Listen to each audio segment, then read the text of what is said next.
درود شریف پڑھتے وقت اگر حضور کے غلام ہوتے ہیں تو فیصلہ کرتے وقت اور اپنے حق میں فیصلہ سنتے وقت اس وقت بھی ہمیں نبی پاک کا غلام ہونا چاہیے.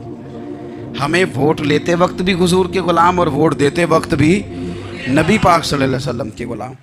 جب تک نظام نافذ نہیں ہوتا، نظام، یورپ کو آپ کی نماز سے تکلیف ہی کوئی نہیں تو نماز پڑھنے کے لیے مسجدیں بنانے کی اجازت دیتے ہیں. قرآن پاک جتنا مرضی آپ وہاں پڑھیں وہ اجازت دیتے ہیں. آپ زکاتیں دیں جتنی مرضی، وہاں سے لوگ چندے اکٹھے کر کے یہاں نہیں لے آتے، کریں جو مرضی.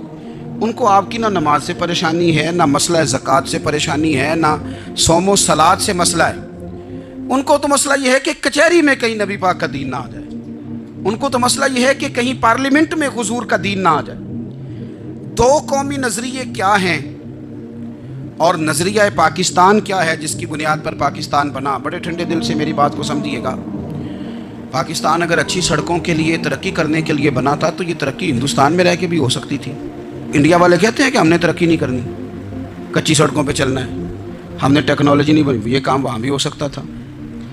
اگر آپ یہ کہیں کہ پاکستان جمہوریت کی مضبوطی کے لیے بنایا تھا کہ ڈکٹیٹر کوئی نہیں آئے گا، صرف جمہوری قوتیں کام کریں گی، تو جمہوریت میں تو انڈیا بظاہر آگے نکل گیا ہے. ان کی جمہوریت تو زیادہ اچھی نظر آتی ہے، کبھی ڈکٹیٹر نہیں آیا.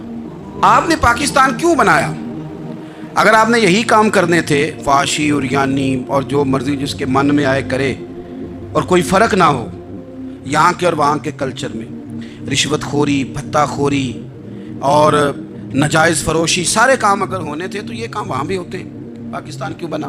کیوں اتنی ساری 40,000 لوگوں نے اپنی جانوں کی قربانیاں دیں؟ دنیا کی سب سے بڑی ہجرت ہوئی ہے، سب سے بڑی، جب پاکستان بنا. یہ سب سے بڑی ہجرت تھی، اتنی بڑی ہجرت ہی کبھی نہیں ہوئی. کیوں اتنا کچھ ہوا؟ وہ اس لیے ہوا کہ ہمیں بتایا گیا تھا کہ وہاں نہ سوشلزم، نہ وہاں خالی جمہوریت کا راگ الاپا جائے گا، بلکہ ایک بلند نعرہ لگایا گیا تھا. نعرہ کیا تھا؟ پاکستان کا مطلب کیا؟ پاکستان کا مطلب کیا؟ لا الہ الا اللہ محمد رسول اللہ صلی اللہ علیہ. یہ عنوان بنایا گیا. غریب آدمی کو بتایا گیا کہ جب پاکستان بنے گا تو وہاں حضور کا نظام نافذ ہوگا، جاگیردار کی اور غریب کی تفریق ختم ہوگی. جس طرح امیر کے بچے کو کالج میں داخلہ ملے گا، غریب کے بچے کو بھی ملے گا. وہاں بتایا گیا کہ لوگ وہاں ہر لحاظ سے اپنے آپ کو برابر سمجھیں گے.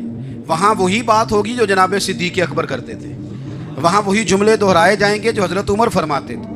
وہاں اسی طرح غریب پر سخاوت کی جائے گی، اسے دیا جائے گا جس طرح حضرت عثمان غنی کرتے تھے.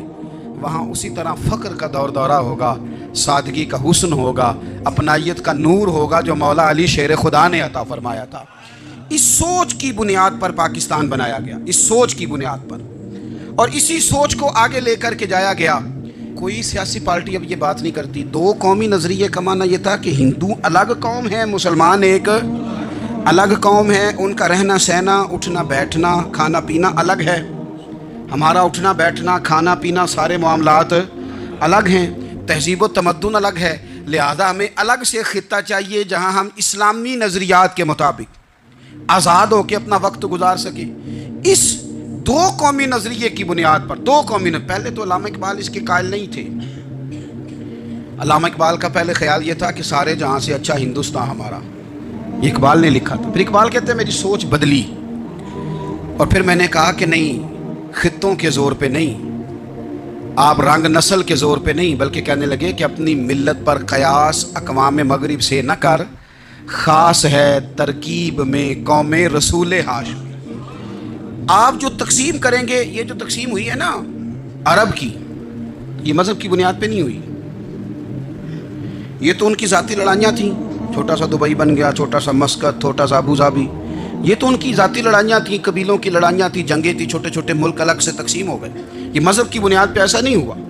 دنیا میں جتنی ریاستیں ٹوٹ کر بڑی ریاستوں سے الگ ہوئیں تو اس میں یہ تھا کہ ہماری قوم الگ ہے، ہم سردار علیحدہ سے ہیں، اس لیے ہم علیحدگی پسند ہیں. دنیا کے اندر دو ہی وطن ہیں جو دین کے نام پہ بنے، دو ہی اسٹیٹ ہیں جو اسلام کے نام پر وجود میں آئیں. پہلی مدینہ منورہ ہے اور دوسری پاکستان ہے.